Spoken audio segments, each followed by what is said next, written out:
Hop, et on va passer sur une petite interface donc, qui, vous allez voir, est assez particulière. Et puis là, on a Stéphane, 65 ans, qui va arriver sur l'interface Alors, et vraiment, qui je l'ai jamais va. fait.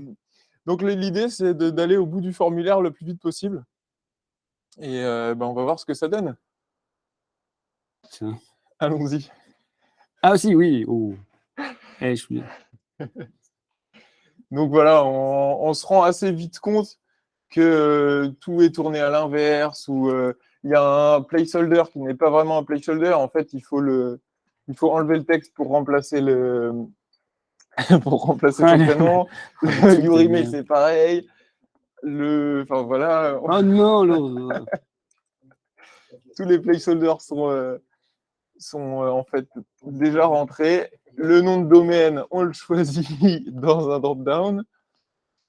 Et pour accepter les conditions d'utilisation, il faut décocher « Je n'accepte pas Et toi, qu'est-ce qu'il veut? Ah oui, 10 les termes caractères. et les conditions ». Vous pourrez le refaire chez vous, c'est assez drôle. Et du coup, il y a un Un compteur qui bouton qui est tourne pour... et qui vous met un peu la pression. Ah oui, c'était déjà 1 minute, là. Ah non, Ouais. mais non, il n'a pas effacé le truc. Attends, qu'est-ce qu'il faut faire, là? Oh putain. Unlock. Ouais, Celui-là, il est assez dur. délire. Celui-là, il est assez dur. T'as le petit close. Ah non! T'as le close 2023. Faut cliquer sur close. Hein? Ouais, Là? ouais. Oh non! Ah, c'est abusé. Et Bon, voilà. bon, Après, bah, de toute on façon, va ouais. pas prendre trop de temps là-dessus, mais c'est pour vous Quel montrer enfer! que on a peut-être aussi des habitudes qui font que on va regarder un endroit pour chercher quelque chose, alors que pas du tout. Oh, l'enfer. Donc, ouais, on repasse sur Ah, le diapo. ouais. Tout ça Voilà pour pour dire qu'il y a le bon et le mauvais, le mauvais UX. Typiquement, là, on a vu le pire, quoi. Ouais, c'est assez drôle. Alors, on va essayer de définir un peu l'UX UI. C'est un peu compliqué de trouver une définition, mais globalement, on peut dire que c'est une discipline de conception qui est vraiment basée sur l'utilisateur et elle a vocation à remplir un objectif clair, c'est répondre aux besoins et aux attentes d'un utilisateur. Donc, c'est dans le but de créer un produit ou un service. Alors, ça prend en compte des aspects visuels et fonctionnels, tout ça réuni pour créer une expérience cohérente et intuitive pour l'utilisateur. Voilà, c'était le cas, ce n'était pas du tout intuitif. Ensuite, dans l'UX/UI, on essaie de faire en sorte que l'utilisateur ait une expérience agréable, efficace et satisfaisante tout le long de son parcours pour arriver à la finalité de votre produit ou de votre service. Alors, on a essayé de le définir ça me semblait pas mal de définir l'UX/UI en quatre objectifs. Les 4 objectifs que doivent répondre l'UX/UI. Donc, la discipline de façon globale, il y a premièrement l'utilité. Donc, l'utilité, c'est que ça doit avant tout répondre à un besoin. Ça semble évident. Ensuite, on a le critère d'utilisabilité. Ça correspond plutôt à. Donc, on est plutôt côté UI, on verra la différence tout à l'heure. Ça correspond plutôt à une expérience utilisateur qui va être agréable et cohérente, ce qu'on disait tout à l'heure. Elle doit être facile d'utilisation. Donc, c'est ça le terme utilisabilité. Après, on a un point, c'est la désirabilité. Et là, on est plus du côté esthétisme. Alors, on verra qu'il y a, c'est pas forcément évident de dire ce qui est beau ou ce qui est pas beau. Ça, c'est une question éternelle. Mais il y a quand même un consensus sur certains critères d'esthétisme. Donc, la désirabilité, c'est-à-dire que votre UX, lui, doit être agréable. On verra que le fait qu'elle soit agréable et belle va vous permettre de corriger pas mal d'erreurs, des fois même fonctionnelles derrière. Est-ce que tu avais vraiment envie de retourner sur l'interface que tu viens de Donc, voir là? Je suis pas sûr. Et enfin, dernier élément, l'accessibilité. Votre interface doit pouvoir être accessible par tous les appareils et par tout type d'utilisateur. Et tout ça en vue de répondre aux besoins, à l'utilité première. C'est vraiment ce critère-là, c'est de quel besoin, quelle attente je dois remplir, quelle attente je dois, comment dire, quel objectif et quel service je dois rendre pour répondre aux attentes de l'utilisateur. C'est vraiment une discipline centrée sur l'utilisateur. Enfin. Alors, pourquoi on relie toujours les deux UX/UI? Parce que c'est quand même deux. Alors, UX, c'est User Experience. Hein. UI, c'est User Interface. Pourquoi on les réunit? Parce que c'est quand même 2 disciplines distinctes, mais elles travaillent de concert. C'est-à-dire que vous ne pouvez pas avoir d'expérience utilisateur si vous n'avez pas l'interface, donc ce qui va faire l'interaction entre votre produit et votre utilisateur. Et derrière, l'UI, en fait, c'est une partie de l'UX. Donc, les deux sont fonctionnellement dépendantes, je dirais. Alors, on va quand même essayer de les différencier. Il y a un premier point sur l'user experience qu'il faut remettre en perspective, c'est votre retour d'expérience globale sur votre parcours utilisateur. Donc, le premier point à prendre en compte, c'est comment le produit va se comporter et comment derrière, il va répondre aux besoins de l'utilisateur. Donc, c'est vraiment le retour de façon globale sur toute l'expérience de l'utilisateur. Alors que l'UI, c'est à l'intérieur de cette expérience globale, elle va devoir répondre à plusieurs critères. C'est plutôt centré sur les interactions d'utilisateurs dans votre interface. Donc là, on réagit à l'utilisateur. Et puis, bien sûr, ça correspond à l'interface. Donc, c'est tout ce qui est aspect visuel et présentation. Ça, c'est plutôt naturel. Alors, le processus. Maintenant, ouais, au processus, donc comment ça fonctionne généralement pour la recherche et la conception d'une interface. Donc, premièrement, il y a la partie recherche. Donc là, ça va être vraiment comprendre le besoin, voir comment l'utilisateur veut utiliser l'outil. Et donc là, on va passer par des interviews, des sondages et tout pour un peu voilà, avoir l'avis de l'utilisateur. Et on peut même passer aussi par des tests utilisateurs sur l'ancienne version. Par exemple, si c'est une refonte, on peut voir comment ils utilisaient, parce qu'après, si on change complètement comment ils vont interagir avec l'application, ça peut les perturber. Donc, il faut aussi prendre ça en compte.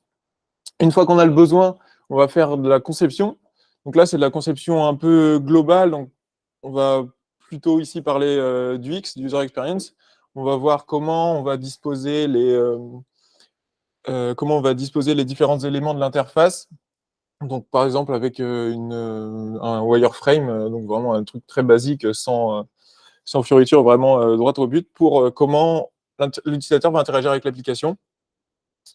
Et ensuite, on va passer au prototypage, qui là, on va ramener lui dedans, on va faire des jolis boutons et tout, dans le but de créer un truc visuellement attractif et aussi potentiellement un modèle interactif avec les nouveaux outils comme Figma ou Adobe XD. On va pouvoir vraiment voir les transitions. On rentre vraiment dans l'UI. Ouais. Ouais, c'est ça. Là, il y a une touche d'UI qui est appliquée très fortement. Et du coup, la dernière partie est la plus importante, les tests. Sur la maquette, je précise bien, c'est super important de voir, d'avoir un premier retour utilisateur sur la maquette pour voir si ça correspond aux besoins, pour pas avoir à se retrouver après le dev.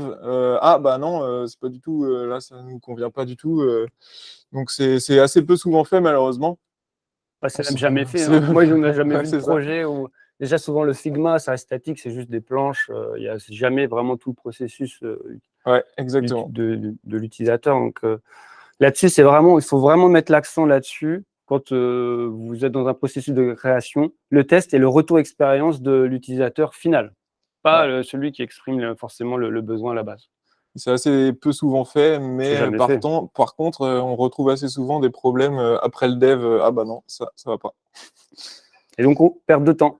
Ouais, et d'argent. Donc, maintenant, on va passer au grand principe, comme vous l'avez énoncé tout à l'heure. Et je vais vous les présenter très rapidement. Le heuristique, c'est des moyens de prendre une décision rapidement et assez simple pour l'utilisateur. Et donc, voilà, on est plus basé sur l'efficacité. Alors, c'est dur vraiment de les résumer en un seul mot. On a essayé de le résumer en un seul mot. Ouais, c'est ça. On va voir que ça va glisser après en fonction. Ce n'est pas des frontières vraiment très, très franches. C'est ça. Et donc, on a les principes qui sont vraiment des principes. Bon, au final, c'est des grands principes, donc tous sont un peu des principes. Mais là, c'est vraiment des choses qui sont un peu moins catégorisables, on va dire, mais qui sont très importantes quand même à prendre en compte pour créer une bonne interface. Ensuite, on a la catégorie Gestalt. C'est un mot allemand qui signifie psychologie de la forme. Ils ont un mot pour signifier psychologie de la forme. Le elles sont- vocabulaire allemand Ouais, hein, pas est mal. assez riche. Il n'y a pas de traduction française. Non, ouais, on n'a pas trouvé de traduction française.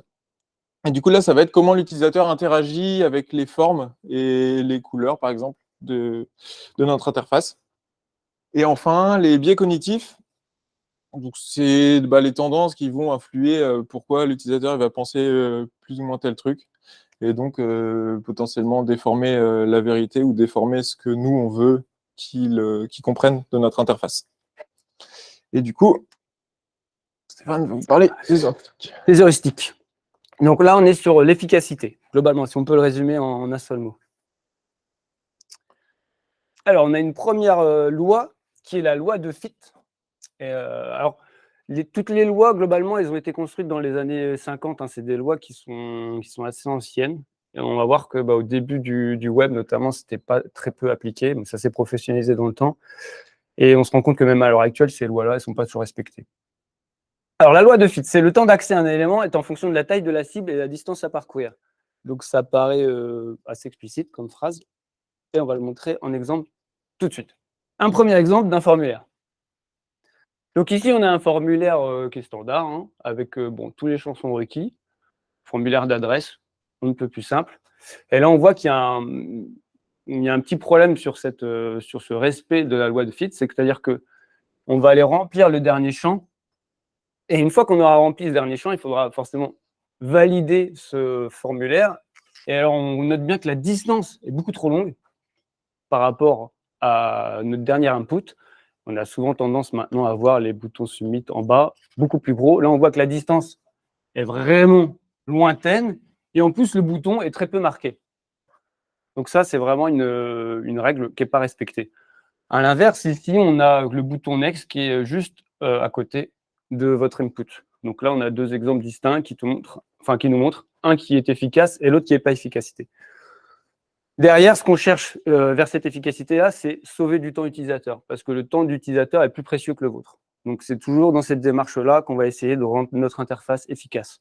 Donc ça, c'est un critère dans vos créations d'interface, de se dire, vers quelle cible l'utilisateur va se diriger? Est-ce que ma cible est suffisamment proche? Est-ce qu'elle est suffisamment marquée? C'est pour ça que quand souvent vous avez des boutons, on aime bien avoir le label plus on essaie d'élargir au maximum la zone de cible. Donc, on prend souvent le label plus un petit bouton à côté. On essaie vraiment d'avoir une cible assez grande. Toujours là, sur la distance de clic, sur la loi de Fitt, on voit que bien souvent, les menus linéaires comme ça ne sont pas très efficaces parce que souvent, l'option 7 est vraiment très lointaine. Et si on avait mis 9 options sur ce menu-là, on voit bien que pour aller cliquer sur le 9, c'est beaucoup trop long. Une réponse intermédiaire à celle-ci, c'est le menu en rectangle, ce qu'on voit souvent, où là, c'est quand même plus efficace en termes de distance. Encore mieux, on a le menu radial. On est d'ailleurs sur le genre, on est en train de développer une superbe roue qui respecte au moins cette loi de Fitt à ce moment-là. Donc, ça me paraissait pas mal, n'est-ce pas, hein? C'était pas mal de le noter. Derrière, c'est assez facile de déterminer les zones de cible les plus rapides. Et là, je trouvais ça intéressant de montrer l'exemple du smartphone. Pourquoi les menus sont toujours en bas? Parce que on voit que la posture est souvent pour 95% à une main et souvent c'est le pouce et la main droite. Donc la zone de clic et des menus sera toujours en bas. Donc ça explique quand même pas mal de choses. On pourrait même la même réflexion sur les fenêtres web où souvent les redirections, les menus sont en hauteur parce qu'on vient souvent d'une redirection ou de nos onglets. Du coup, la zone de clic est toujours située en hauteur. Donc ça, c'est le premier élément. Il y a une deuxième règle qui est intéressante, c'est celle du Goal Gradient Effect. Je ne sais pas comment vraiment le traduire, c'est l'effet proche du but. C'est-à-dire, plus on montre à l'utilisateur qu'il est proche d'accomplir une tâche, plus cela se traduit par la finalisation de celle-ci. Alors, il y a un exemple qui est assez parlant pour exprimer cet effet, c'est la course à pied. Alors, je ne connais pas trop, mais quand on commence à courir, souvent on part dans un rythme assez élevé. Quand on arrive aux 2 tiers de la course, souvent on a un petit coup de moins bien. On se sent fatigué, on se demande même si on va terminer. Et bizarrement, quand on arrive sur le dernier kilomètre, on trouve souvent, ce n'est pas toujours le cas, mais très souvent, on trouve les ressources pour terminer plus vite parce qu'on est proche du but, donc on a envie de terminer plus rapidement la tâche. Et ça peut se traduire par différents éléments sur votre interface. Ça peut se traduire par comment exprimer ça ? Récompense, un peu. Par un système de récompense et aussi par un workflow. Il faut donner le feedback à votre utilisateur, il faut qu'il sache où il en est dans sa tâche. Potentiellement, si vous avez une dizaine de tâches à réaliser, c'est important qu'il sache où il en est. Et là, c'est pas forcément représentatif des tâches, là, c'est plutôt sur un système de récompense. On va essayer de donner des récompenses à l'utilisateur pour gagner de son adhésion. Et typiquement, si au bout de 10 tokens, vous avez une récompense, ou vous avez une finalisation, vous avez l'accomplissement de quelque chose, on aimera bien, à l'initialisation, on donne 2 ou 3 tokens au début pour démarrer, pour amorcer le démarrage pour l'utilisateur. Tout ça, tout ça pour montrer que l'utilisateur est plus proche du but. Typiquement, si je vous dis que vous devez lire 52 livres par an, vous allez trouver la tâche insurmontable. Si je vous dis que vous devez lire un livre par semaine, vous allez déjà apprendre que c'est compliqué. Par contre, si je vous dis c'est 25 pages par jour, ça paraît déjà un peu plus abordable. C'est ce principe-là derrière. Ça, typiquement, on l'a. C'est un très bon exemple. Alors ça, c'est l'exemple sur LinkedIn, mais j'ai encore un meilleur exemple que j'aurais dû prendre, c'est sur Open Classroom, où on a des tutoriaux. Pareil, avec un système de barres de progression. Et typiquement, souvent, les premières pages, c'est juste un texte tout simple. Et tu fais 2-3 next, tu as lu, tu as passé 5 minutes et tu es déjà à ce niveau-là. Tu dis, waouh, en plus, ils te mettent un pourcentage, 20%. Tu dis, je vais aller au bout, quoi, obligé. Et après, tu passes beaucoup plus de temps. Donc là, c'est voilà. Mais c'est une bonne loi pour accéder à l'adhésion de votre utilisateur. Ouais, c'est bon pour les marketeurs aussi, pour c'est un mauvais défaut aussi. La loi de X, alors c'est toujours dans la perspective d'efficacité, on veut faire gagner du temps à l'utilisateur. C'est assez simple, c'est plus l'utilisateur a de choix, plus le temps de décision est long. Ça paraît assez simple. Et là, il y a un exemple parle beaucoup plus. On a les télécommandes des années 90 et on a les télécommandes actuelles. Et là, on laisse du coup la possibilité à l'utilisateur d'accéder quand même toujours au même bouton, sauf que là, on va accéder, on verra que c'est en lien avec une autre loi plus tard. Mais on peut accéder tous ces boutons-là via le bouton central. Mais là, on va économiser du temps de décision utilisateur parce que y a beaucoup moins de choix et que pour trouver le bouton plus ou moins, c'est plus simple de le trouver là, puis ici, tout simplement. Et ça, on peut le refléter aussi sur les formulaires. Ce que je vous ai dit tout à l'heure aussi sur le Goal Gradient Effect, c'est-à-dire qu'on ne fait pas de formulaire avec un champ d'un coup, c'est imbuvable et l'utilisateur va vite se démoraliser. Par contre, si on lui marque qu'il a 3 steps et pas non 2 x 2, enfin 3 steps, et qu'on découpe par petites portions le processus, tout de suite l'utilisateur va se dire oui, en fait, j'ai 4 formulaires à rentrer, je vais le faire 3 fois et ça va aller plus vite. Bizarrement, l'utilisateur va plus adhérer à ce système-là. Il va en proportion aller plus souvent à la finalité du processus que si vous avez un gros formulaire comme ça.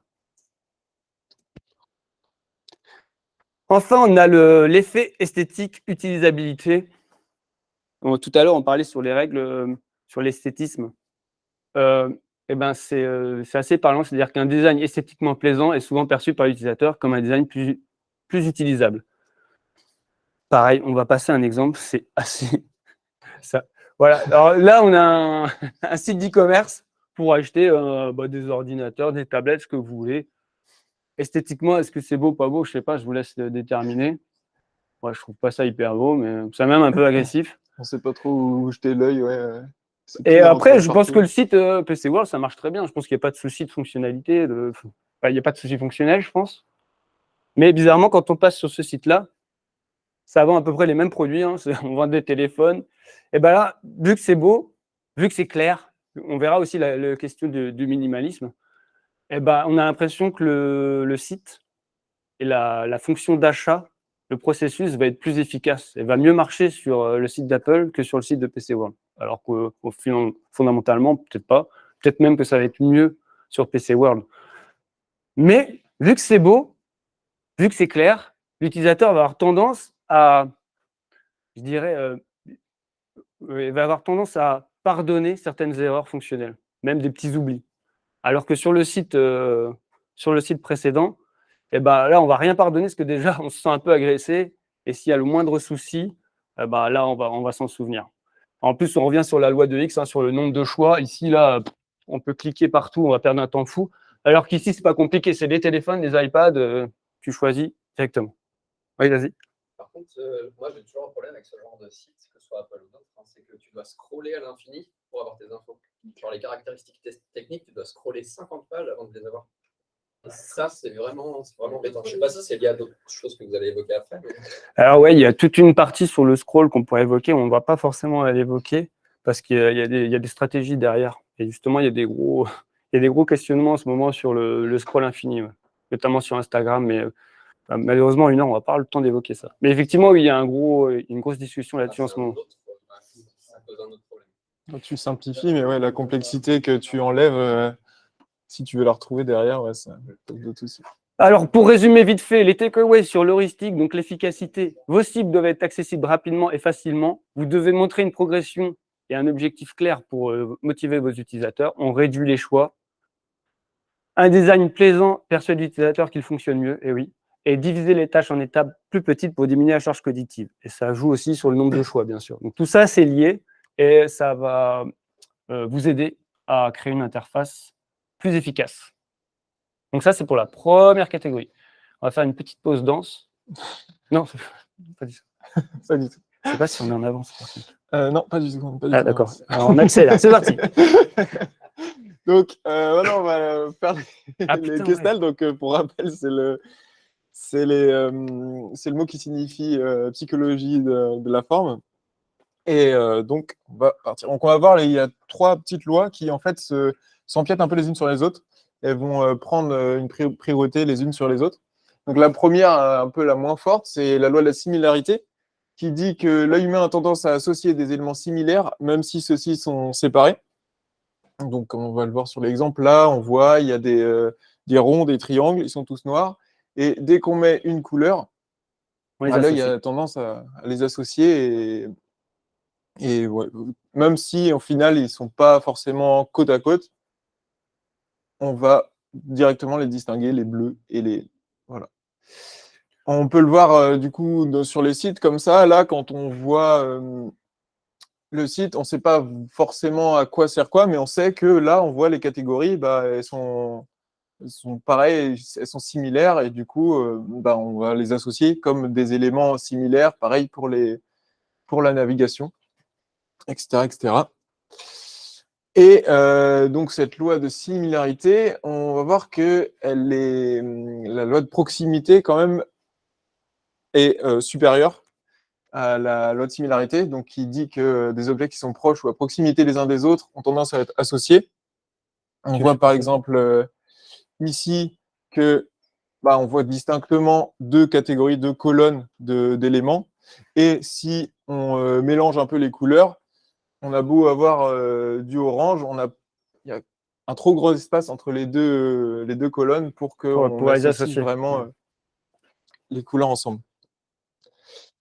Et donc, par exemple, là, on le voit ici sur le site. Pareil, il y a les éléments de navigation qui vont permettre de naviguer sur le site, qui sont distingués par leur non-proximité des autres éléments de navigation un peu annexes qui va juste ouvrir la barre de recherche ou ouvrir le drop-down pour modifier son profil. Et voilà. Et là, c'est un petit exemple, par exemple, pour la proximité, mais au final, le logo d'Unilever, c'est un ensemble de 30 ou 40 pictogrammes qui, par leur proximité, vont former un U, Unilever. Et enfin, la loi de région commune. Des éléments sont généralement perçus comme des groupes s'ils partagent une zone clairement définie. Donc, on le voit ici, par exemple. Là, en mettant un fond similaire aux éléments, on va clairement les associer, même si c'est pas des formes, c'est pas les mêmes formes. Et on voit aussi que la loi de région commune est plus forte que la loi de proximité. Là, sans région commune, on va avoir l'impression qu'il y en a un à gauche, un à droite, deux au milieu. Alors que si on les entoure d'une bordure, bah, clairement, on les associe beaucoup plus facilement, ceux qui sont dans les mêmes rangs. Donc, qu'est-ce qu'il y a à retenir?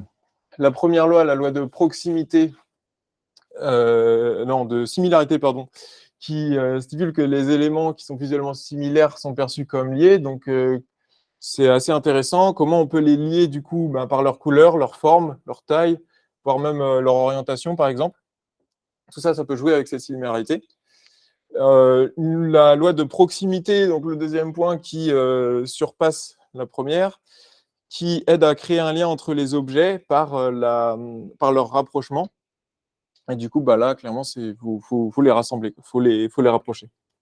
Et enfin, la dernière, la zone commune. Comment on peut appliquer cette loi? Là, ça va être souvent une bordure qui délimite les éléments. Et ça, c'est une hiérarchie plus haute encore. C'est ça. C'est vraiment de haut en bas, là, c'est de plus en plus fort. Et ça va vous aider à construire vos menus, typiquement, ou les zones de boutons. Oui, c'est ça, pour diriger, au final, l'œil de l'utilisateur et pour qui, d'un coup d'œil sur la page, comprenne un peu que là, il y a un groupe, là, il y en a un autre, et comme ça, il va analyser plus facilement tout ça. Ok, alors les règles générales, c'est les grands principes, c'est pas forcément applicable uniquement sur l'UI et l'UX, mais on va prendre ces quelques règles générales et on va voir comment on les applique sur l'UI UX. Donc là, c'est basé clairement sur la clarté. Le premier principe, c'est le rasoir d'Occam. C'est quoi je me souviens jamais. Parmi les hypothèses concurrentes qui prédisent de manière équivalente, celles qui comportent le moins d'assumptions devaient être sélectionnées. Ça, c'est vraiment la loi en tant que telle. Et Einstein disait qu'on devrait tout rendre aussi simple que possible, mais pas plus. Ça se traduit comment? Dans notre interface. On a une interface et une expérience, enfin, l'UX UI est là pour répondre à un besoin. Là, le besoin, sur l'exemple de Google, c'est quoi? On veut rechercher quelque chose. Typiquement, on a une barre de recherche, on a 2 boutons, tout ce qui est un peu parasitaire, qui ne sert pas le but premier de notre page, est mis en haut à droite, donc pas forcément tout à fait accessible tout de suite. Et on va voir qu'on a une autre interface qui répond exactement au même besoin d'un autre gros site, un grand site, et on va voir que ce n'est pas du tout la même chose. Ça, c'est le moteur de recherche sur Bing, et on voit que là, il respecte pas le principe du rasoir d'Occam, c'est-à-dire que là, on n'est plus dans la simplicité. On a un besoin, une utilité précise qui est recherchée sur le web. On voit que même on a un placeholder qui est situé en haut. On a tout un tas d'infos parasites ici qui va charger de manière cognitive nos utilisateurs. En plus, on a les menus ici, on a un rappel de la marque, on a un menu ici, on a même un problème de responsive, alors que c'est Bing, quand même assez hallucinant. Et on voit que là, pour répondre à un même besoin, Google est quand même beaucoup plus efficace. Enfin, je ne sais pas ce que vous en pensez, mais là, clairement, il y a un besoin, il est précis, ça me paraît clair. Totalement comparable, c'est comme si tu mettais Google Actu avec un bordereau de recherche. Non, mais là, c'est le Bing de base, recherche. C'est vraiment le Bing. En fait, je pense qu'ils se veulent comme aussi un site d'actu, qui donne les dernières d'actu. Ouais, mais là, typiquement, je voulais rechercher sur Bing, tu vois. Donc pourquoi moi, je n'ai pas demandé l'actualité, quoi. Ouais. C'est justement ça que je veux dire, c'est que ça respecte pas ce principe-là. Il y a une unité, un but précis. Pourquoi on vient nous charger de ce genre d'infos? Ouais, comme tu dis, Google, il faut aller sur Google Actu pour avoir la même chose. Ah oui, dans ces cas-là, tu vas sur Google Actu. Ouais, mais qu'ils mettent en bas. Du coup, tu n'as pas un Bing, juste Bing. Deuxième principe général, on accélère parce qu'on n'est pas en avance. Le principe de Pareto, la fameuse loi des 80-20. 80% des effets sont produits de seulement 20% des causes possibles. Ça se traduit comment sur votre interface? Il faut essayer de cibler, et ce n'est pas toujours évident, il faut essayer de cibler ces 20% qui vont faire 80% de l'efficacité, 80% de l'efficacité en tout cas de votre produit ou de votre service. Et ça, c'est un bon exemple, c'est sur les calculatrices. On se doute bien que ce genre c'est la calculatrice d'Apple, de Mac. On se doute bien que les calculs de cosinus et de sinus, c'est pas forcément le truc qu'on fait tous les jours. C'est utilisé vraiment très à la marge. Donc, qu'est-ce qu'on fait? On réduit ces choix-là et on fait la calculatrice la plus simple. On respecte ce principe d'efficacité, c'est-à-dire et de clarté, parce qu'on est sur la clarté, les additions, les soustractions et multiplications, et puis on remplit le but premier. Donc ça, c'est le principe de Pareto. C'est pas toujours. Alors là, c'est évident pour Pour une calculatrice, ce n'est pas toujours le cas, hein, ça dépend des produits et des services. Et ça, ce n'est pas toujours évident, sachant que c'est en correspondance avec le processus de création, c'est-à-dire est-ce que mon produit répond bien à un besoin d'un client final, ou est-ce que je n'ai pas décidé de répondre à mon propre besoin? C'est des questions vraiment, vraiment du X en amont. Et comprendre aussi quels sont les 20% des fonctionnalités les plus utilisées. Et ça, c'est pas facile. Pas... Si vous n'avez pas de métrique, c'est quand même compliqué. Autre grand principe, le principe de la loi de Postel, c'est soyez tolérant avec vos utilisateurs et exigeant avec vous-même. Vous devez être en mesure d'accepter des erreurs de vos utilisateurs, typiquement un input qui est mal renseigné, petite faute de frappe. Ça, vous devez être en mesure de pouvoir le corriger en temps réel. Par contre, vous devez être hyper exigeant sur vos retours utilisateurs, sur vos feedbacks d'erreurs, sur les inputs. Et donc, vous devez prendre un maximum en considération tout type d'utilisateur. Mais on a un exemple qui est assez parlant sur les formulaires. On fait très attention aux données dont on a besoin. Si vous n'avez pas besoin, pour vous connecter, on n'a certainement pas besoin du numéro personnel ou du numéro de bureau. Donc ça, vraiment, on respecte les informations de l'utilisateur. On ne prend que les informations essentielles, ce dont on a besoin. Ça, c'est vraiment important, surtout que maintenant, on arrive dans une temporalité où les utilisateurs ont besoin de savoir quelles informations sont stockées. Il y a aussi la question de droit à l'oubli, tout ça, on verra tout à l'heure sur l'excellente conférence sur l'accessibilité aussi, j'imagine. On va en parler tout à l'heure.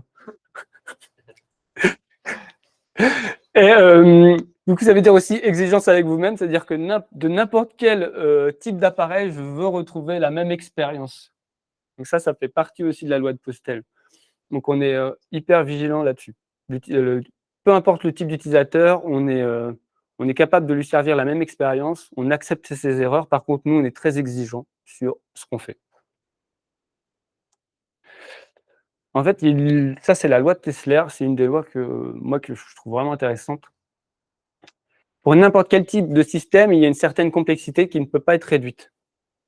Et alors, on va retourner sur un exemple qu'on a vu tout à l'heure, la télécommande. Il y a une complexité, c'est le service qu'on veut rendre. C'est-à-dire qu'on veut télécommander notre télévision. Donc, les principales fonctions, je veux augmenter, diminuer le son, je veux changer de chaîne. Au bout d'un moment, on a réduit au maximum la complexité niveau utilisateur. On les a déplacés quelque part. Elle n'est pas partie, elle n'a pas disparu.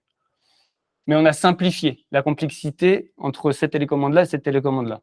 Après, il y a un niveau d'abstraction qui fait qu'il y a des télécommandes encore plus simples maintenant où il n'y a plus qu'un bouton central et 2 boutons. Je crois que c'est l'Apple. Apple, ils sont très forts pour ça. Je crois qu'il n'y a plus que 3 boutons maintenant, c'est les Apple Remote. Bah ça, c'est une Apple TV à droite. Bah, il y en a, l'évolution maintenant, il n'y a plus que 2 boutons, je crois. Non, il y en a une autre où je crois qu'il y a 2 boutons et il y a notamment un autre éditeur qui a sorti une nouvelle télécommande pour rajouter les boutons plus, moins du son. C'est ça pour dire que la complexité, elle n'a pas disparu. Tous ces boutons-là, maintenant, ils sont accessibles côté menu, côté téléviseur, côté écran. Elle n'est plus sur cette interface-là. Et ça, c'est pour vous montrer à quel point la complexité peut être réduite d'un côté ou de l'autre, mais elle ne disparaît pas totalement. C'est-à-dire qu'au bout d'un moment, il faut quand même qu'elle soit déplacée. Et il faut faire attention aussi au niveau d'abstraction. C'est-à-dire qu'au bout d'un moment, on pourrait très bien faire une télécommande avec juste un bouton central. Et là, au bout d'un moment, on ne sait plus trop à quoi ça sert. Il faudra appuyer, essayer de lire, et là, il y aura une perte de temps. Quand on parlait de réduire la complexité, typiquement sur les sites d'achat en ligne, on essaie toujours de simplifier au maximum pour amener l'utilisateur à acheter le plus rapidement et acheter le plus de produits possible. Mais il y a une donnée sur laquelle on ne peut pas trop réduire, c'est-à-dire le choix des couleurs et le choix de la taille. Sur une paire de chaussures, on peut difficilement faire moins. Alors, peut-être qu'à terme, on aura notre profil où tu mets une petite photo, il saura directement te calculer ta taille de chaussures et peut-être même qu'il saura, avec tous les réseaux sociaux, quelle couleur tu préfères et il te le proposera même plus. Peut-être, mais là, on est arrivé à un niveau de complexité qui ne peut plus être réduite. C'est ça la loi de Tesla. Et alors là, on voit à quel moment on transpose ce niveau de complexité. C'est-à-dire, ça, c'est typique sur les sites de e-commerce. On a toujours au moment où on doit choisir notre carte de crédit et on doit rentrer le numéro. Donc, ces 2 interfaces répondent à la même fonction derrière. On doit savoir quel type de carte est rentré. Sauf qu'ici, la complexité, elle est côté utilisateur. Ici, la complexité, elle est côté dev, parce qu'on va automatiquement détecter quel type de carte c'est. Maintenant, ça se fait beaucoup sur tous les sites d'e-commerce, ça devient même impardonnable maintenant de faire ce genre de choses. Mais tout ça pour dire que la complexité, elle n'a pas disparu. On l'a juste déplacée et c'est juste une histoire de coût et de temps. Mais encore une fois, on veut garder au maximum le temps utilisateur. C'est celui-ci qui est le plus important. Oui, c'est ça. Et puis potentiellement, cette fonctionnalité n'est pas très complexe pour les devs. Du coup, En autant termes de temps, simplifier non. surtout pour cette partie qui concerne l'achat, les utilisateurs, s'ils prennent trop de temps, ils vont juste pas acheter. Alors, ce qu'il faut retenir sur ces règles générales, c'est qu'on assume au maximum côté dev la complexité. On simplifie l'interface par petites touches. Donc ça, on essaie de ne pas bouleverser nos interfaces quand on les fait évoluer. Ça, c'était donc la loi précédente, je ne sais plus c'était laquelle. La loi sur... Je me perds dans les noms. Bref. Ouais. Soyez tolérants avec votre utilisateur, exigeants avec nous-mêmes, c'est ce qu'on a dit, c'était la même qu'il y avait derrière. On concentre ses efforts sur l'essentiel, sur les 20%. Encore faut-il avoir des métriques pour pouvoir vraiment les cibler. Ces 20%, ce n'est pas toujours facile. Et enfin, par souci de clarté, on reste le plus simple possible. Ça, c'est vraiment ce qu'il faut retenir derrière. On est très, très heureux. On est bien cognitif. Du coup, la dernière catégorie, donc les tendances qui influent dans la perception de l'utilisateur. On a premièrement l'effet de position sérielle qui dit qu'un utilisateur se souviendra mieux du premier et du dernier élément d'une série. Donc on le voit par exemple, on peut le voir sur les menus. Le client, il va arriver, il va regarder le menu, il va voir le premier plat et il va se dire oh, c'est pas donné non plus. Du coup, ça va rester dans sa tête, ce prix.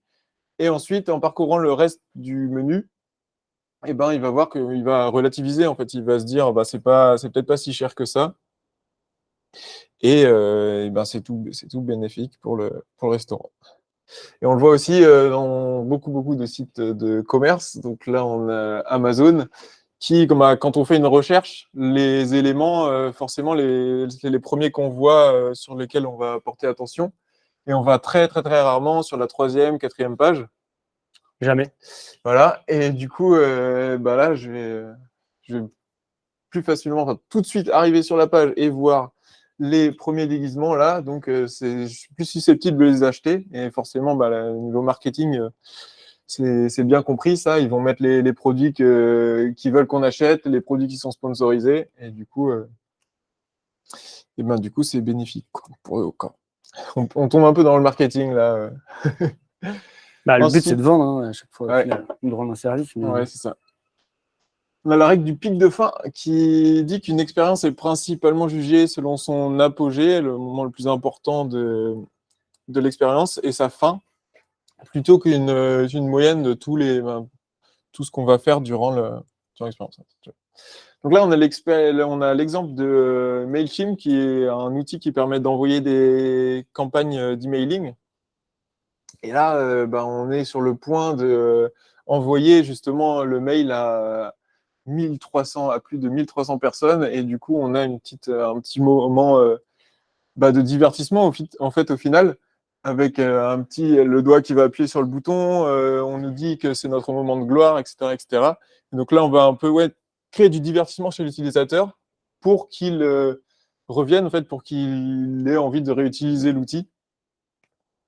Et, pour qu'ils se souviennent aussi. Ouais, pour qu'ils se souviennent de juste ce moment. envoyer votre truc. C'est ça. Mais des fois, ça se passe mal aussi. Et il faut penser à... Donc là c'est aussi l'expérience améliorer la fin de l'expérience de l'utilisateur, qui peut aussi être mauvaise. Et du coup, il y a pas mal de... C'est assez répandu maintenant de faire des pages d'erreurs rigolotes pour penser à l'utilisateur, même quand ça se passe mal. Mais sachant que l'utilisateur va plus facilement se souvenir des mauvaises expériences. Et si c'est une nouvelle expérience, mais un peu rigolote, ça atténue un peu. Ça atténue un peu. Ouais, c'est ça. On a aussi l'effet de l'isolation. Donc là, c'est quand un élément va être isolé sur la page, il va être différencié par l'utilisateur. Et c'est probablement celui-là qui sera retenu. Donc, par exemple, on le voit beaucoup, encore une fois, pour le marketing. Là, c'est les différentes souscriptions à Canva. Qu'est-ce que Et vous là, avez envie de qu'est-ce qui vendre? saute aux yeux? C'est celui du milieu, il est entouré, on voit le prix en gros, il est en bleu. Et du coup, c'est vraiment, on le retrouve à de nombreux endroits, Netflix et tout, ils font Ouais. un peu la même Ouais, je chose. comprends. Et comme tu dis, c'est ce qu'ils veulent vendre, ils le mettent en avant parce que c'est clairement Ouais, ça que les gens vont. Typiquement, sur Netflix, ils mettent les 10 meilleures séries ou films dans votre pays. Ouais, Et derrière, c'est une démarche commerciale, c'est-à-dire parce que ça change l'algorithme, parce qu'il propose des trucs que tu ne regardes pas forcément, pour arrêter d'enfermer l'utilisateur dans un type précis et se dire, en fait, il n'y a pas de nouveau contenu. oui. Donc, Ok, derrière, c'est toujours une démarche commerciale. ouais, là, c'est vrai qu'on rentre vachement dans le commercial. Et puis, le petit exemple un peu rigolo, donc on voit là Beyoncé qui se différencie, totalement isolée parce qu'elle est habillée différemment, elle a une posture différente. Elle Mais n'avait bon, pas besoin de ça. c'est pas comme si elle avait besoin de ça pour se C'est différencier. clair. Enfin, on va voir l'effet Zeigarnik. Donc, il dit que les utilisateurs se souviendront mieux d'une tâche incomplète ou interrompue qu'une tâche complétée. Donc là, on revient un peu. Sur l'effet Open Classroom, par exemple, Ouais, c'est ça. Même, tu de vas toute avoir façon, tendance à revenir sur un c'est ça. 30-40%. Si tu l'as fini, tu ne reviens pas. Beaucoup de lois s'empiètent. Et du coup, s'empiètent les unes sur les autres. Du coup, là, par exemple, on a, c'est très important, c'est très intéressant dans l'apprentissage. Du coup, comme tu l'as dit, là, ça ressemble vachement à Open Classroom. On va avoir une barre de progression pas finie. Du coup, on va avoir envie de le finir. Et c'est utilisé aussi, par exemple, dans les logiciels antivirus, on lance le test et il dit c'est nettoyé, mais par contre, ça Il vous et ça, reste, ouais. c'est pas encore fait. Achetez notre produit Il faut acheter le pour. produit. Voilà. Pour, Encore une donc voilà, technique commerciale derrière. voilà pour ça. À retenir dans les biais cognitifs, du coup, le début ou la fin d'une liste sont plus facilement mémorisables. Il faut porter particulièrement attention au point culminant de l'expérience et aussi à la fin de cette expérience, qu'elle soit bonne ou mauvaise. Un utilisateur se rappelle mieux d'une expérience négative, donc nous avons plus intérêt à faire gaffe quand ça se passe mal. Page 404, par exemple. Et rendre les informations importantes et les actions clés visuellement distinctes aussi, et créer des interruptions pendant la tâche pour induire une tension cognitive. Donc là, c'est le dernier exemple qu'on a vu. On va l'arrêter pour qu'il voit qu'il en a encore à faire et qu'il ait envie de continuer et d'accomplir à fond sa tâche. Top. Alors, on finit pour les grands principes. On va passer maintenant à la partie conception biaisée. Donc, on va d'abord voir pourquoi la conception peut être biaisée. Bon, vraiment, c'est des points exemples. Ce n'est pas une liste exhaustive, loin de là. Les retours trop spécifiques, déjà, ça peut être assez embêtant. Si on si on interroge l'utilisateur que sur une partie de notre application et qu'on ne fait pas gaffe à l'intégralité de notre application, ça peut poser des soucis. Les retours positifs aussi, on peut se dire, ah, c'est cool, tout marche bien, mais du coup, on va avoir tendance à pas prendre en compte ou à minimiser les retours négatifs. Et du coup, il faut vraiment pas non plus trop se focaliser sur le positif, d'habitude, de manière générale. Et vous n'êtes pas l'utilisateur. On a l'impression, des fois, on utilise l'application, on la développe, donc forcément, ça nous paraît super cohérent de cliquer sur ce bouton, puis sur ce bouton. Mais après, on peut se rendre compte que l'utilisateur, quand il l'utilise, pour lui, c'est pas cohérent. Donc, il faut bien penser qu'on n'est pas l'utilisateur. L'intérêt dans la conception, dans le processus de conception, de faire des tests sur vos utilisateurs finaux. Ouais, c'est ça. Dès le début. Dès le début. Et donc, comment éviter ces biais? On va diversifier les personas pour les retours utilisateurs. Donc, les personas, ça va être les types de personnes qu'on va sonder durant nos tests. Par exemple, un site d'e-commerce, ça peut quand même être intéressant d'interroger les personnes plus vieilles parce qu'elles vont forcément beaucoup moins être dans l'air du temps, on va dire. C'est un peu triste, mais non, mais elles vont pas avoir les réflexes qu'ont les jeunes de nos jours, quoi. C'est triste. Ok. Mais... Tu glisses. Je glisse petit à petit, là, Bref, on va passer au deuxième point. Voilà. Éviter les retours trop spécifiques. Oui, c'est ça. Donc là, c'est pour éviter, du coup, de se focaliser que sur le positif et les retours trop spécifiques. Voilà. Les deux points, au final, se ressemblent beaucoup. Ouais, c'est le dernier point aussi qui est important en tant que dev. Ouais. prendre conscience de ses biais et prendre du recul. Donc, même si le mieux, c'est de faire des tests utilisateurs, là, il n'y a pas de doute, parce que comme ça, on est sûr que ça fonctionne pour eux. Si on n'a pas de temps ou quand même on veut réfléchir sans avoir un test utilisateur derrière, et ben, il faut prendre du recul, se dire qu'est-ce qui pourrait être biaisé dans ma pensée et changer un peu sa pensée et essayer de se challenger quoi, sur ce point-là. 48 minutes, ça allait très très vite. Quelques stats pour prendre en compte l'importance de votre UX UI. C'est 50% des utilisateurs ayant une mauvaise expérience, l'utilisateur la partage, ce qu'on disait tout à l'heure avec le bien gérer les mauvaises expériences. 90% des utilisateurs ne reviennent pas sur un site qu'ils considèrent trop lent à l'ère de la 4G, de la 5G, de la fibre. Il faut vraiment que votre site soit hyper rapide, votre UI soit réponde parfaitement et de manière rapide. Enfin, 2,6 secondes, c'est le temps que vous avez pour faire une bonne impression. Donc, on revient sur l'esthétisme. Au début, c'est que la première page, la page de landing, elle est vraiment hyper importante. Et c'est 3 secondes. Après, s'il y a une mauvaise impression, pour le faire changer d'avis, c'est très, très, très, très difficile. Et sur ces 3 secondes, non, je ne vais pas dire, c'est pas grave. 50% des utilisateurs s'attendent à avoir la même expérience, peu importe l'appareil. Ça a même tendance encore à augmenter. Donc, on doit être en capacité de rendre la même expérience, peu importe le type d'appareil et peu importe les handicaps des utilisateurs. 75% des utilisateurs jugent la crédibilité du produit sur l'apparence. C'est ce qu'on disait tout à l'heure sur l'effet, sur l'esthétisme. Sur l'esthétisme, c'est comment le aesthetic effect Ouais. Si votre interface est belle, et ben, la crédibilité du produit derrière, elle est assurée. Pour venir même sur le 88% qui considèrent trop lent, il y a aussi l'utilisateur, mais enfin aussi les moteurs de recherche maintenant qui prennent beaucoup en compte ça, le temps de chargement de la page. Complètement. Et du coup, si le temps de chargement est trop faible, ben. Alors là, on devait chanter parce qu'on part de. On va pas chanter parce qu'on n'a pas le temps. Parce qu'on vient de voir. C'était au meilleur moment. Ouais. Ah ouais, en plus, il se lance. Ah, mais attends, je peux pas passer ici. C'est pas grave. Parce qu'on vient de loin. Bon, on va faire très rapide parce on a déjà dépassé le temps. 1984, très belle année. C'est pour le bouquin, c'est pas mon année de naissance, ça va. Première interface graphique par Macintosh. Voilà. Premier site web, ça c'est un peu les dates marquantes. On avait un peu de texte à dire dessus, mais on va aller vite. 90, début du web, c'était un peu plat. On va se professionnaliser, on va prendre en compte les règles. Toutes ces règles-là qu'on vous a mentionnées vont être prises en compte de plus en plus. Et maintenant, on ne peut plus passer outre.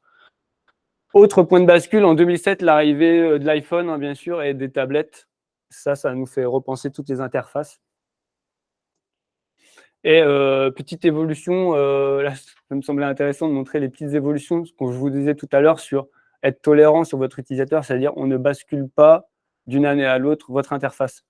Ça, c'est Instagram. On voyait qu'ils vont aller vers de plus en plus de simplicité et de minimalisme. Mais surtout, on voit que l'interface, elle change, mais de façon vraiment par petites touches, quoi. On le voit. Et maintenant, ça ressemble globalement, alors ça a encore changé, hein, mais globalement, on retrouve toujours le même menu. Et on est un peu plus, je crois qu'il n'y a plus la couleur bleue. Ouais, mais à part ça, et pareil pour, c'est quel lecteur? Moi, j'oublie. Moi, je ne suis pas Apple. iTunes, on voit les niveaux d'abstraction sur la complexité d'un lecteur audio. Ben, on revient en arrière, on revient au début, pause, on va à la suivante. On voit qu'on a gardé exactement le même principe. Par contre, on a fait évoluer notre interface en fonction de l'appareil, des évolutions de l'appareil, mais on n'a pas tout bouleversé. Globalement, on n'a pas tout bouleversé. C'est ce qu'il faut retenir là-dessus. Ce qui paraît bizarre, c'est qu'il y a plus de fonctionnalités maintenant. Il y a un peu plus de fonctionnalités. Alors, on voit, typiquement, c'est ce que je disais tout à l'heure sur les télécommandes d'Apple, où on a voulu, avec la loi de Tesla, réduire un maximum la complexité, sauf qu'au moment où il y a un tel niveau d'abstraction que les gens perdent le contrôle et perdent du temps, et du coup, ça fait l'effet inverse. Donc là-dessus, il y a toujours c'est où tu mets le curseur, quoi. Puis on a aussi, là, on voit la taille de l'écran qui augmente, du coup, on peut aussi mettre plus d'infos, bien sûr, on s'adapte. 53 minutes, il reste 2 minutes pour parler du futur, ce pourquoi on avait fait la conf à la base, donc ça va être un peu compliqué. Qu'est-ce qu'il faut retenir sur le plus tard, les tendances de plus en plus d'assistance avec l'IA, bien sûr. On voit le moteur de recherche qui est assisté par ChatGPT, la V4 depuis hier, je crois, avant-hier. Bah ouais, Bing qui Bing. intègre ça maintenant, qui va intégrer ChatGPT. Donc ça, on l'aura de plus en plus sur les autocomplétions et tout ça. Ça, c'est sûr qu'on en aura de plus en plus. Tout ça pour gagner du temps utilisateur. Les nouvelles commandes, alors les commandes vocales, maintenant, c'est très courant. C'est ça, C'est on quand même parlait de la courant. télécommande, il y a de moins en moins de boutons, mais aussi Oui, maintenant, il y a le parce bouton que micro. Et il y a un on micro en téléphone. plus, ouais, et du coup, on peut commander vocalement. Là. Les gestuels, on l'a sur les téléphones. Hein. Le double cliquer d'Instagram, c'est quand même hyper efficace par rapport au bouton où tu dois cliquer sur j'aime sur Facebook, typiquement. Ouais. Ça, c'est une évolution. Et potentiellement, les pensées, ça arrivera peut-être un jour, mais il faut penser à ce genre d'interface. D'un point de vue esthétisme, on l'a vu, et je pense que ça va être encore marqué. Ça fait déjà 10 ans, et je pense qu'on y va encore pendant quelques années. Toujours plus de minimalisme et de simplicité. Le contrôle des données, on en a parlé, c'est de plus en plus important. Il faut vraiment donner le pouvoir à l'utilisateur sur comment on utilise ces données, et surtout le droit à l'oubli, comment on peut l'oublier. Qu'est-ce qui est affiché de ces données aussi Ouais, et qu'est-ce que les autres voient de lui? De plus en plus d'animations, on le voit sur les 2,6 secondes de première impression. On voit beaucoup de sites maintenant qui font des openings de fou en 3D. Ça devient de plus en plus courant. Donc ça, vraiment, la page de landing, elle est primordiale et on le verra de plus en plus. Les micro-interactions, sur toutes vos actions utilisateurs, on aime bien que ça soit animé de plus en plus. Il ne faut pas que ça pollue trop, mais on aime bien ce genre de micro-interactions sur les récompenses. Soit divertissant, quoi. Vraiment... Et enfin, de plus en plus d'accessibilité. Dans les 10 prochaines années, il va falloir vraiment inclure tous les utilisateurs, tout type d'utilisateurs, tout type d'appareil. Et ça, on ne peut pas y échapper. Et ça va faire une excellente transition sur la conférence qui arrive tout de suite. Merci à vous. Oh la vache, comment on était fort. Alors, potentiellement, on voudrait la présenter au Brestcamp avec sous une autre forme, un peu plus centrée dev. Et du coup, c'est important, si vous avez votre ressenti, on essaiera de timeboxer un peu mieux. Ouais. Et si vous avez un truc qui vous a plu, ou si ce n'est pas trop chiant, l'énumération de loi. C'est un peu compliqué les définitions de loi. Ah oui. C'est un peu difficile à appréhender. Il y a des exemples à chaque fois. Oui. Sans ça, c'était compliqué. Mais là, ça va. De toute façon, on vous enverra un formulaire et on fera le. N'hésitez pas. Merci. Les lois abstraites, la simplicité, comment tu donnes l'exemple? Ah non, c'est c'est pas évident. C'est pareil, tu vois, au câble, tu as bien fait de donner une définition un petit peu plus. Parce que la vraie définition de câble est chiante.